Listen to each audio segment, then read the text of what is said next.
भक्तामर तीर्थ की पावन पवित्र भूमि खिलने लगी है। गर्भ, जन्म, तप, ज्ञान, मोक्ष, कल्याणक की भक्ति होने लगी है। प्रभु जन्म लेंगे, देवगण झूमेंगे, इंद्र इंद्राणी बलैया लेंगे, रत्न बरसेंगे, शहनाइयाँ बजेंगी, भक्त आनंद में नाचने लगेंगे। जी हाँ, कुछ ऐसा ही दृश्य देखने को मिलेगा भक्तामर तीर्थ यवत महाराष्ट्र में 7 दिसंबर से 11 दिसंबर 2024 तक आयोजित होने वाले इस पंचकल्याणक प्रतिष्ठा महोत्सव में भक्तामर वाले बाबा डॉक्टर आचार्य श्री प्रणाम सागर जी महाराज की पावन प्रेरणा से उन्हीं की जन्म स्थली पर भक्तामर तीर्थ कलश मंदिर का नव निर्माण हुआ, जिसका पंचकल्याणक प्रतिष्ठा महोत्सव बड़े ही भव्य रूप से आयोजित होने जा रहा है। जैन इतिहास में पहली बार प्रत्येक प्रतिमा विधिनायक से मंत्रित होगी। यह संपूर्ण कार्यक्रम भक्तामर वाले बाबा डॉक्टर आचार्य श्री प्रणाम सागर जी महाराज के पावन सानिध्य में संपन्न होगा। 8 दिसंबर को भगवान का जन्म कल्याणक महोत्सव मनाया जाएगा और भव्य जन्माभिषेक होगा। तो आप भी प्रभु भक्ति के शानदार कार्यक्रम में पुण्यार्जन कर सकते हैं। नवग्रह महाकुंभ कलश 11 लाख, नवग्रह नवरत्न कलश 2,51,000, हीरक पंचरत्न कलश 1,23,000, हीरक कलश 51,000, स्वर्ण कलश 21,000, रजत कलश 11,000, ताम्र कलश 5,000, पीताम्र कलश 2100 रूपए की राशि में उपलब्ध है। आयोजक भक्तामर तीर्थ पंच कल्याणक महोत्सव समिति, निवेदक प्रणाम धारा परिवार ट्रस्ट, कार्याध्यक्ष किशोर जिंदत शाह बारामती, सलाहकार केसी जैन मुंबई। संपर्क सूत्र। मैंने भी मेहनत की और मेहनत करने के बाद 2004 से मैंने पढ़ाई चालू की। 2010 तक हमने भगवान महावीर के आर्थिक चिंतन पर पीएचडी शोध करके उज्जैन यूनिवर्सिटी में जमा कर दिया। लोगों ने पूछा, आपको पीएचडी की क्या जरूरत, आप तो स्वयं आचार्य हैं, सबसे बड़ा पद है। लेकिन याद रखना, ये पंचम काल है। पंचम काल में मंदिर बनाने के लिए भी हमको जमीन की रजिस्ट्री कराना पड़ती है। अगर मंदिर की जमीन की रजिस्ट्री नहीं होगी तो मंदिर कोई भी सरकार कभी भी तोड़ सकती है। जिस प्रकार से मंदिर बनाने के लिए रजिस्ट्री की आवश्यकता हुआ करती है और ग्रंथों को बचाने के लिए हर साधु को सरकारी डिग्री की आवश्यकता हुआ करती है, तब जाकर हम लोग धर्म को बचा सकते हैं। उपकार है आचार्य शांति सागर जी का। अगर शांति सागर जी अनशन नहीं करते, उपवास नहीं करते, तो जैन धर्म हमारे बच नहीं पाते। आज हमारे मंदिर सुरक्षित हैं, दूसरों का प्रवेश नहीं है और कोई बिना अनुमति के प्रवेश नहीं कर सकता है। इसकी पूरी देन चारित्र चक्रवर्ती प्रतिमाचार्य शांति सागर को जाती है। उसी तरह से आचार्य मानतुंग स्वामी, इसी पंचम काल में ऐसा उपसर्ग हुआ, यह उपसर्ग मानतुंगाचार्य का नहीं, पूरे जैन समाज का उपसर्ग था। एक ही शब्द कहा था राजा भोज ने, अगर तुम्हारे साधु नहीं बोलेंगे, कभी कालिदास के प्रश्नों का समाधान नहीं करेंगे, इन्हें कारागृह में कैद कर दिया जाएगा। सभी श्रावक हाथ जोड़ के खड़े हो गए, बोले भगवान कुछ तो बोलो, आप तो इतने विद्वान हैं, सारे अवयोगों का आपको ज्ञान है, अगर आप नहीं बोलोगे आज से हमारा जैन धर्म खत्म हो जाएगा। उसी समय मानतुंगाचार्य ने निमित्त ज्ञान से पता लगाया, अगर मैं इस समय बोलूंगा तो यहाँ मिथ्यात्व का बोलबाला ज्यादा है, अपनी चलने वाली नहीं है। हमें राजा भोज को जवाब नहीं देना है, जवाब मेरी साधना अपने आप देगी। कारागृह में कैद कर दिया गया। 1 नहीं, 2 नहीं, 3 नहीं, पूरे 48 तालों के अंदर राजा भोज को इतना डर था कि 1 ताला तो तोड़ सकता है, 2 ताले तोड़ सकता है, पूरे 48 तालों में उन्हें कैद कर दिया गया। उस समय मानतुंग स्वामी ने क्या सोचा होगा, आप लोगों के बारे में सोचा होगा कि मैं तो अपनी आत्मा का कल्याण कर लूंगा। यह शरीर तो कारागृह में अनादिकाल से कैद होता आया है, आत्मा तो हमेशा स्वतंत्र है। उस समय आचार्य मानतुंग स्वामी ने इन भक्तों के बारे में सोचा होगा, इन बच्चों के बारे में सोचा होगा, जो बच्चे पेपर देने के पहले आचार्य मानतुंग स्वामी के पैर पकड़ के आते थे, उनका पेपर अच्छा जाता था। वो बच्चे कह रहे होंगे, मम्मी अब मैं परीक्षा देने नहीं जाऊंगा, मम्मी ने पूछा होगा बेटा क्यों नहीं जाओगे? अरे मम्मी, लिखने से कोई पास नहीं होता है, जब तक मनतुंगाचार्य का आशीर्वाद नहीं मिलेगा हम परीक्षा में कभी पास नहीं होंगे, मुझे पेपर देने नहीं जाना है। उन महिलाओं पर क्या गुजरती होगी जिनके हाथों में सबसे पहले 9:30 बजे पड़गान का कलश होता होगा, हे स्वामी नमोस्तु नमोस्तु करके जैन साधु को पड़गान करती होंगी। आज वो मुनिराज को कैसे पड़गान करेगी? क्योंकि आचार्य परमश्री कारागृह में कैद हैं। उन्होंने अपने अपने स्वामी से कहा होगा, स्वामी मुझे जिंदगी में कोई सोना चांदी नहीं चाहिए, ना कोई रत्न चाहिए, बस मैं इतना ही चाहता हूँ मेरे रत्नत्रयधारी साधु हमें पड़गान करके आहार दान दे सको, इसके अलावा मुझे कुछ नहीं चाहिए। इन पतियों के चेहरे पर क्या रहा होगा? उन्होंने जाके राजा भोज के सामने हाथ जोड़े होंगे, हे राजा भोज, मेरे गुरुदेव से गलती हो गई है, आप तो मेरे गुरु जी को माफ कर दीजिए, इसके बाद मैं गुरु जी का और दूसरी जगह पे हाथ करा दूंगा, मैं तुम्हारे हाथ जोड़ता हूँ, पैर पकड़ता हूँ, बस मेरे गुरु जी को बाहर निकालो। लेकिन राजा भोज अहंकार से भरा हुआ था, कवि कालिदास अहंकार से भरे हुए थे। उस मनतुंगाचार्य की आंखों के सामने भगवान से पहले भक्तों का चेहरा आया। एकमात्र मनतुंगाचार्य एक ऐसे आचार्य हुए जिन्होंने पहले भगवान को नहीं भक्त को याद किया। शुभारंभ भक्त से किया, हे भक्त मैं जानता हूं पंचम काल है, इस पंचम काल में तीर्थंकर तो नहीं आएंगे, लेकिन इस पंचम काल में तीर्थंकरों की प्रभावना करने वाले देवी देवता जरूर आएंगे, अपने आप चमत्कार होगा। इतने भाव रखते हुए जिस प्रकार से गौमटेश और बाहुबली जब अभिषेक का शुभारंभ हुआ, उस समय एक बुढ़िया भी लुटिया लेके खड़ी हो गई। शाम होने वाली, रात होने का समय, सब कलश करते करते थक गए। लास्ट में बुढ़िया ने कहा, बुढ़िया नहीं, इस पंचम काल में चमत्कार दिखाने वाली कुष्मांडिनी देवी थी। सोचो, जैसे कुष्मांडिनी देवी ने छोटी सी लुटिया भगवान के ऊपर डाली, अपने आप गंगा जमुना सरस्वती की नदियां अपने आप बहने लगी। लोग कहते हैं पंचम काल में चमत्कार नहीं होते, मैं कहता हूं जो चमत्कार चौथे काल में तीर्थंकरों के प्रभाव से होते थे, आज भी पंचम काल में चमत्कार जैन साधु की साधना के प्रभाव से हुआ करती है। यही पंचम काल जिस समय शांति सागर जी हुए, ऐसा हमने सुना है। जब मैं बारामती में था, चंदू काका साहब संतपति बन के निकले, सोने का भाव बढ़ चुका है, सब बताए कि बहुत नुकसान में आ गए। शांति सागर जी ने इतना ही कहा, चंदू काका विकल्प को छोड़ दो, पहले अब शिखर जी की यात्रा पूरी कराओ। शिखर जी की यात्रा पूरी कराने को निकल गए।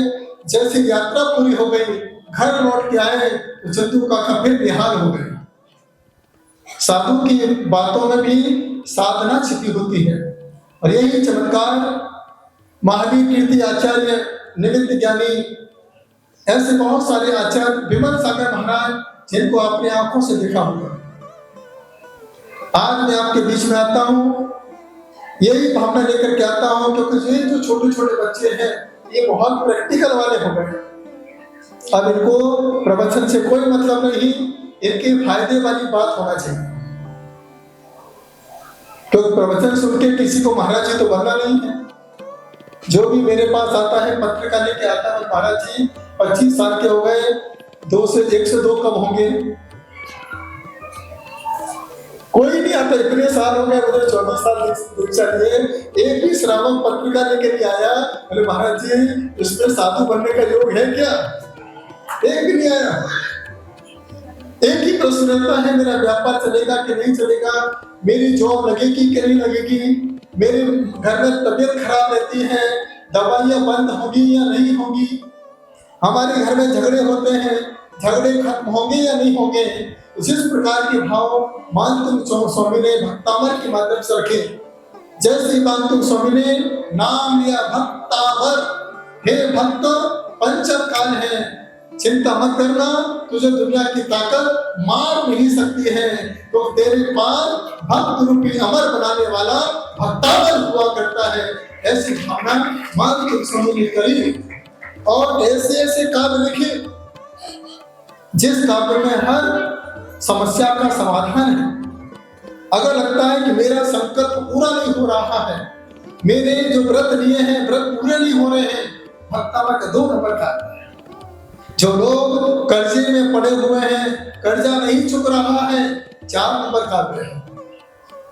लिखा कि देखिए, वक्तुम गुणान गुण समुद्र शशांक कांता कस्ते क्षमा स्वरूप प्रतिमुख कल्पांत काल पवनोदक नत्र चक्रम। ऐसे चक्र में फंस चुके हैं, हे भगवान इस कर्जे से कैसे बाहर निकल पाएंगे। ना रात को चैन से सो पाते हैं, ना चैन से पूजा पाठ कर पाते हैं, एक ही टेंशन रहता है कि मांगने वाले का फोन आ जाए। उसका उपाय 4 नंबर में है। 5 नंबर में ध्यान कैसे करें। सोहम, घर में यदि पति पत्नी में हिंदुस्तान पाकिस्तान हो रहा हो, सास बहू में तू मैं हो रही हो, 5 नंबर का। 6 नंबर का भी गर्भ संस्कार, यदि गर्भ में बच्चा है तो 6 नंबर काव्य है। बच्चे की बुद्धि बढ़ाने के लिए 6 नंबर काव्य है। 7 नंबर काव्य जिनके जीवन में जाने और अनजाने में कोई गलती हो गई, उन पापों से मुक्ति पाने के लिए तो सवेन भवसंत सन्निबद्धम पापम क्षण भर नहीं, 7 नंबर काव्य से पाप दूर हो जाते हैं।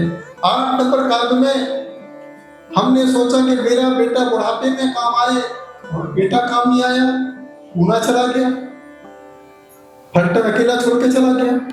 अब क्या करें। 8 नंबर काव्य पढ़िए, बेटा अपने आप आके ध्यान रखेगा। 9 नंबर काव्य जन्म के संस्कार, जिन बच्चों में अच्छे संस्कार देना हो, 9 नंबर काव्य। 10 नंबर काव्य जो बच्चे तोतली आवाज में बोलते हैं, बोल नहीं पाते स्पष्ट, उनके 10 नंबर काव्य है। देखिए 10 नंबर काव्य में भा भा भा 11 बार आया है। 11 नंबर काव्य देखिए, जिन लोगों को गलत आदत पड़ चुकी है, गुटखा की, बीड़ी सिगरेट तंबाकू की, अब और भी समझ जाइए, आदत को सुधारने के लिए 11 नंबर काव्य है। क्यों है 11 नंबर। क्षारम, जिसने पीतवा पाया, जिसने क्षीर सागर का जल पी लिया हो, वो कभी खारा पानी पी सकता है क्या। जिसने जैन धर्म का स्वाद लिया है, दूसरे धर्म में जा सकता है क्या। एक काव्य 11 नंबर का लव मैरिज से बचाने वाला भी है। 12 नंबर काव्य उनके लिए है जिनके घरों में गुस्सा बनी रहती है, बात बात पर गुस्सा होती है, उनके लिए 12 नंबर है। 12 पे क्यों रखा है, क्योंकि आचार्य महंत स्वामी सबसे बड़े न्यूमरोलॉजिकल थे। 12 पे इसलिए रखा है कि किसी की 12 ना बजे। लिखा क्या, यही शांत राग, राग को मराठी में क्या कहते हैं, राग करू नका, यही शांत राग को शांत करने के लिए कौन सा नंबर। एक चांदी की गिलास में पानी भरो, प्रातः काल पूरा दिशा मुंह करके पति को याद करो, पत्नी को याद करो, या सासू को याद कर लो, उसका नाम लेके भक्तावर के 12 नंबर काव्य को 12 बार पढ़ के बहू रानी के कमरे में जाना, हे बहू रानी ये पिए पानी।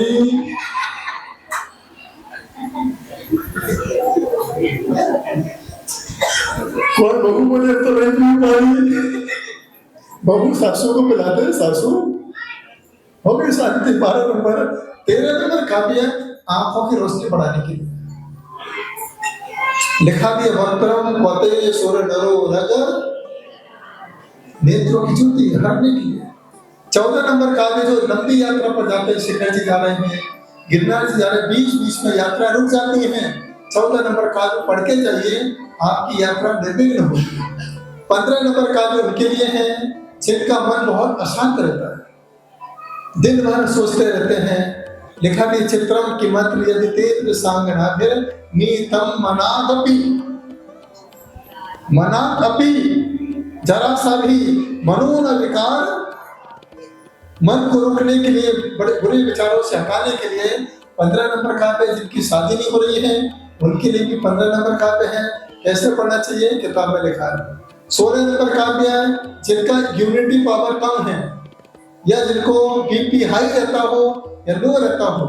अगर किसी का बीपी हाई रहता हो, उल्टे हाथ में ऐसे इस पॉइंट पर 4 पॉइंट पे लेके इस पॉइंट पे पुश करते जाइए और भक्तामर का काय पढ़ते जाइए, अपन हाई बीपी लो हो जाएगा, लेवल में आ जाएगा। यदि किसी का लो रहता हो, राइट हैंड पे ऐसा करिए, इस पे दबाते जाइए, इस कानों को पढ़ते जाइए, अपने आप बीपी आपका लेवल में आ जाएगा। ये भक्तामर का 16 नंबर काव्य का प्रभाव है, घी का दीप लगा करके।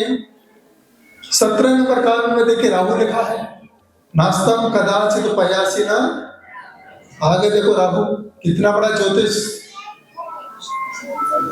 जिनके घुटने में दर्द होता है राहु की वजह से होता है, सीधे घुटने में दर्द हो रहा हो तो 17 नंबर पढ़िए।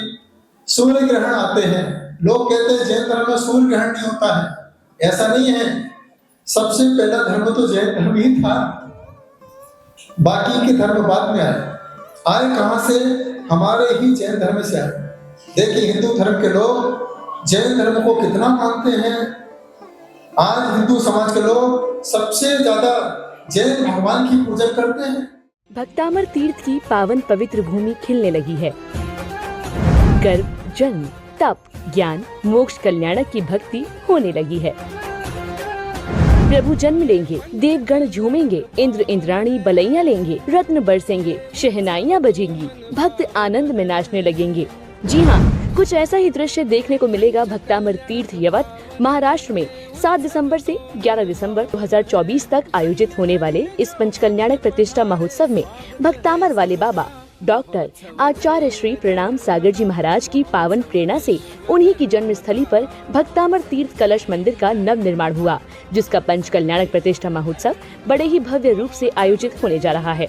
जैन इतिहास में पहली बार प्रत्येक प्रतिमा विधिनायक से मंत्रित होगी। यह संपूर्ण कार्यक्रम भक्तामर वाले बाबा डॉक्टर आचार्य श्री प्रणाम सागर जी महाराज के पावन सानिध्य में संपन्न होगा। 8 दिसंबर को भगवान का जन्म कल्याणक महोत्सव मनाया जाएगा और भव्य जन्माभिषेक होगा। तो आप भी प्रभु भक्ति के शानदार कार्यक्रम में पुण्यार्जन कर सकते हैं। नवग्रह महाकुंभ कलश 11 लाख, नवग्रह नवरत्न कलश 2,51,000, हीरक पंचरत्न कलश 1,23,000, हीरक कलश 51,000, स्वर्ण कलश 21,000, रजत कलश 11,000, ताम्र कलश 5,000, पीताम्र कलश 2100 रुपए की राशि में उपलब्ध है। आयोजक भक्तामर तीर्थ पंच कल्याणक महोत्सव समिति, निवेदक प्रणाम धारा परिवार ट्रस्ट, कार्याध्यक्ष किशोर जिंदत शाह बारामती, सलाहकार केसी जैन मुंबई। संपर्क सूत्र